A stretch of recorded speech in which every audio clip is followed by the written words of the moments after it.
ओम शांति। आज हम अनुभव सुनेंगे के इंद्राणी बहन का। बहुत ही थोड़े समय में उन्होंने बहुत अच्छी अनुभूति की है और ईश्वरीय मदद की अनुभूति ने ही उन्हें परमात्मा का पक्का बच्चा बना दिया। तो आइए उनके ही मुखारविंद से सुनते हैं। ओम शांति।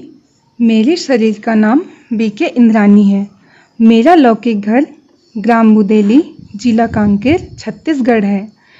मैंने अपने इस छोटे से अलौकिक जीवन में ईश्वरीय मदद के और उनके सानिध्य के बहुत ही गहरे अनुभव किए हैं और उन अनुभवों ने ही मुझे बाबा का पक्का बच्चा बना दिया और मैंने पूर्ण रूप से श्रीमत पर चलना आरंभ कर दिया है। पहले मेरे खान पान अशुद्ध थे, वे शुद्ध और सात्विक हो गए हैं। बाहर का खाना पीना छूट गया है और मैंने अपना संपूर्ण जीवन ईश्वरीय सेवा में समर्पित होकर सेवा करने का दृढ़ निश्चय किया है। मैंने अपना लौकिक जॉब छोड़ दिया है। जब यह अनुभव आप सभी सुन रहे होंगे तब तक मैं सेवा अर्थ परमात्मा के घर आ चुकी होंगी। मैं आप लोगों के समक्ष अपना अनुभव शेयर कर रही हूँ कि कैसे मैं ईश्वरीय ज्ञान में आई और क्या अलौकिक अनुभव मुझे हुए। मैं 2013 में रायपुर से idea customer care call centre में जॉब कर रही थी। 2015 में जब मैं कुछ खरीदने एक शॉप गई तो वहीं एक भाई ने मुझे ईश्वरीय संदेश का परिचय दिया और ज्ञान की कुछ बातें बताई, जैसे पुरानी सृष्टि का विनाश होगा, नई सतयुगी दुनिया आएगी, परमात्मा इस सृष्टि में आ चुके हैं और बताया ब्रह्मा कुमारी इस केंद्र में फ्री साप्ताहिक ज्ञान योग का कोर्स कराया जाता है। उस समय मुझे कुछ समझ में नहीं आया, निश्चय भी नहीं हुआ। एक साल बाद 2016 में जब मैं जॉब से घर जा रही थी तो घर जाने के गली में पुनः एक पर्चा ईश्वरीय संदेश का प्राप्त हुआ। इस बार किसी ने पर्चा नहीं दिया था पर रोड में पड़ा मिला। चूँकि उसमें शिवलिंग का चित्र बना था तो श्रद्धावश मैंने उसे उठा लिया कि किसी के पाँव न पड़ जाए और उस पर्चे को बिना पढ़े घर के पूजा स्थान में रख दिया। 2017 में जब एक दिन मैं मोबाइल देख रही थी तो के शिवानी दीदी की एक क्लास जो किसी विशेष टॉपिक पर थी उस पर ध्यान आकर्षित हुआ और मैंने उन्हें सुना। मुझे उनकी क्लास बहुत पसंद आई। अब मैं नियमित रूप से उनकी क्लास सुनने लगी। यह सिलसिला 2.5 वर्ष तक चला। एक दिन मुझे लगा इनकी क्लास तो बहुत अच्छी है और ये भी ब्रह्मा कुमारी संस्था से जुड़ी हुई है। मुझे भी यहाँ स्थानीय ब्रह्मा कुमारी सेंटर का पता लगाकर जाना चाहिए। मैंने गूगल में सर्च किया तो एड्रेस कटोरा तालाब रायपुर का मिला। रात्रि में मैं सेंटर ढूंढते हुए 9:30 बज चुके थे। सेंटर के बाहर पहुंची तो सेंटर बंद मिला। मैंने घर वापस आकर उस सेंटर का फ़ोन नंबर गूगल से निकालकर कॉल किया और मेरी बात संस्था की समर्पित दीदी से हुई। मैंने उनसे कहा मुझे सेंटर से जुड़ना है। उन्होंने दूसरे दिन सेवा केंद्र में आने को कहा। मैं बहुत उत्साहित थी। दूसरे दिन ठीक समय पर पहुंच गई। वहां का वातावरण बहुत शांत और पवित्र था। दीदी के आज्ञानुसार मैंने साप्ताहिक ज्ञान योग का कोर्स किया और रेगुलर मॉर्निंग का मुरली क्लास अटेंड करने लगी। मुझे योग में भी अनुभूति होने लगी। मुझे ज्ञान में आए 4 माह ही हुए थे। 2019 में मैं त्योहार मनाने दिवाली के दूसरे दिन गोवर्धन पूजा के रोज अपनी स्कूटी से रायपुर से अपने लौकिक घर जा रही थी। मैंने हाईवे को छोड़ शॉर्टकट का रास्ता ले लिया। मेरी स्कूटी बहुत स्पीड में थी। घर पहुंचने की जल्दी थी। रोड खराब था मैं दोपहर 12 बजे के लगभग धमतरी जिले के भखारा क्षेत्र में पहुंच चुकी थी। जिस रास्ते से मैं जा रही थी वहां आगे बड़ा गड्ढा था जो दूर से दिखाई नहीं दे रहा था। जैसे ही पास पहुंची गड्ढा नजर आया, पर गाड़ी स्पीड में होने के कारण अचानक ब्रेक लगने से गाड़ी अनियंत्रित होकर अटक गई गड्ढे में और मैं भी गाड़ी से दूर जा गिरी। और गिरते ही मेरे मुख से पहला शब्द निकला, बाबा बचाओ। मेरा जबड़ा बुरी तरह से टूट चुका था। मैं खून से लथपथ हो चुकी थी, पर उस समय मैं अनकॉन्शियस थी। हल्का फील हो रहा था। लग रहा था कोई बड़ा कार्मिक हिसाब किताब चुकतू हो गया, वो भी सूली से कांटा बनकर। उसी समय एक दंपति वहां से गुजरे। उन्होंने मेरी हालत देखी, मुझे उठाया, पर मैं अर्ध चेतना की स्थिति में उनके ही ऊपर गिर गई। मेरी नाजुक हालत को देखकर उन्होंने सामने से आती हुई एक कार को रोका। वह कार वाला भी ईश्वरीय प्रेरणा से रुक गया और उसी कार से मुझे पास के छोटे शासकीय हॉस्पिटल में ले जाया गया।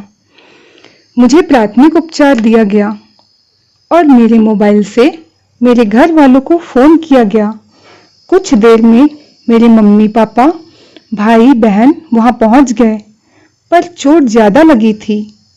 जबड़े टूट गए थे।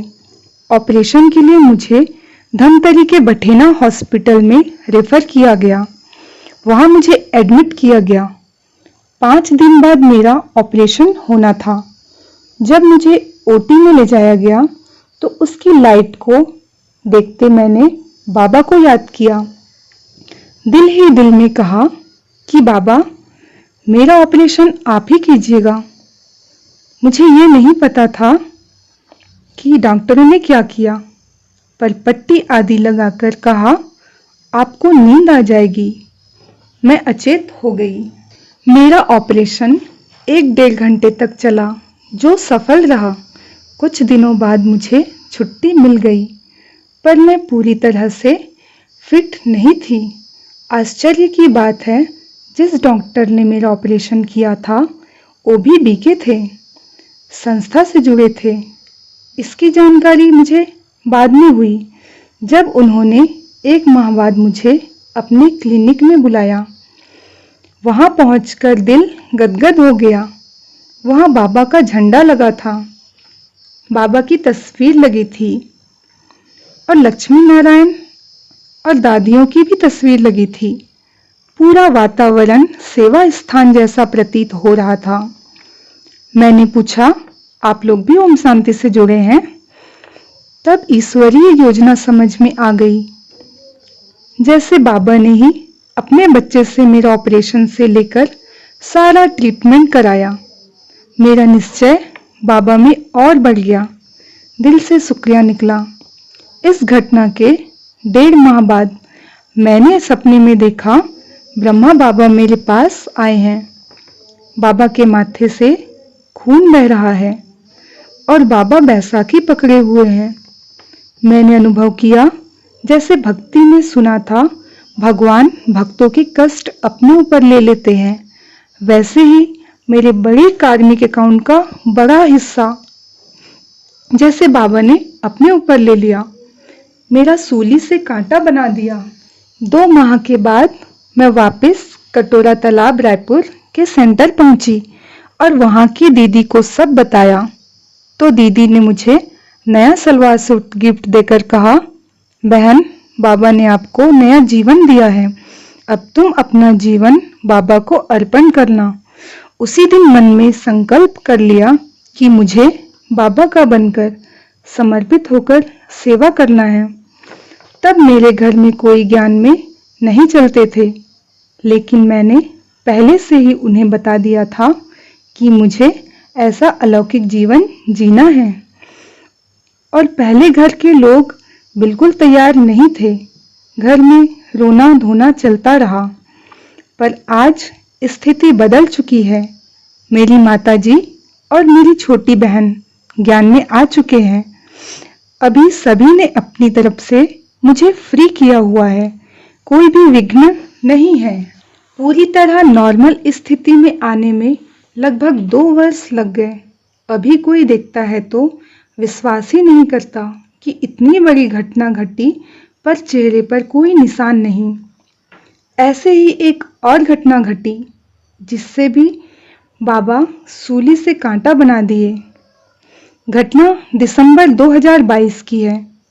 मैं छोटे सेवा केंद्र की दीदी को आज्ञा अनुसार सेंटर की ही स्कूटी से, जिसकी पिछले चक्के की ब्रेक फेल थी, उसने उसी सेंटर की छोटी दीदी को लेने के लिए बड़े सेंटर शांति सरोवर गई।